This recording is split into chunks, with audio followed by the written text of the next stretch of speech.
एक बार एक छोटे से गांव में बड़े जंगल के किनारे दो बहादुर और उत्साही भाई बहन कवि और तारा रहते थे। एक दिन सूर्योदय के समय वे नदी के किनारे बैठकर गांव के बुजुर्गों से सुनते हैं कि जंगल में एक गुप्त खजाना छिपा हुआ है, जिसे कुछ जादुई प्राणियों द्वारा सुरक्षा दी गई है। खजाना केवल वही पा सकते हैं जिनके दिल में सच्चाई और साहस हो। ये सुनकर कवि और तारा बहुत उत्साहित हो जाते हैं और ठान लेते हैं कि वे जंगल में जाएं और वो खजाना ढूंढे। वे खाने पीने का सामान और जरूरी चीजें लेकर जंगल की ओर रवाना हो जाते हैं। जंगल में घुसते ही चारों ओर घने पेड़ और अजीब अजीब आवाजें थीं। पक्षी चहक रहे थे, बंदर हंसी मजाक कर रहे थे और हवा का झोंका हर जगह गूंज रहा था। तारा बहुत साहसी थी, जबकि कवि चौकस और सतर्क था। कुछ समय बाद वे एक चमचमाती नदी के पास पहुंचते हैं। हमें इस नदी को पार करना होगा, कवि कहता है। वे एक बड़े पेड़ की शाखाओं के सहारे नदी को पार करते हैं।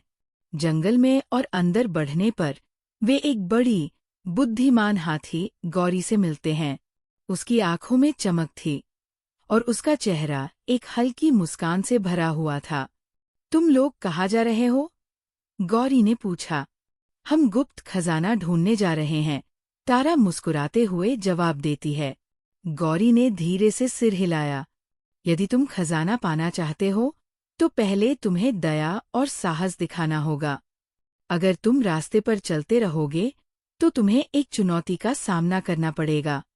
कवि और तारा गौरी का धन्यवाद करते हुए अपनी यात्रा जारी रखते हैं।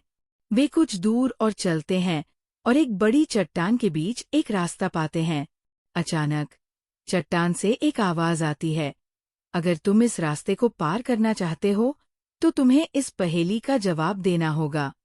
साथ ही एक गूढ़ सवाल सुनाई देता है, मेरे पास चाबियां हैं, लेकिन ताले नहीं हैं। मेरे पास कमरे हैं, लेकिन मैं किसी को अंदर नहीं जाने देती। मेरे पास उत्तर हैं, लेकिन मैं कभी नहीं बोलती। मैं क्या हूँ? तारा थोड़ी देर सोचती है और फिर हंसते हुए कहती है, ये एक कीबोर्ड है। चट्टान एक हल्की ध्वनि के साथ खुल जाती है और रास्ता दिखाती है। कवि और तारा खुशी खुशी उस रास्ते पर चलते हैं।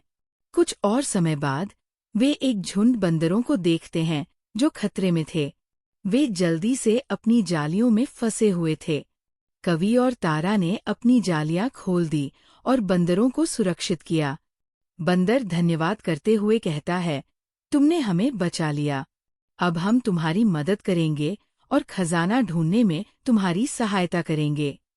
बंदर कवि और तारा को एक बड़े पेड़ तक ले जाते हैं, जहां खजाना छिपा हुआ था।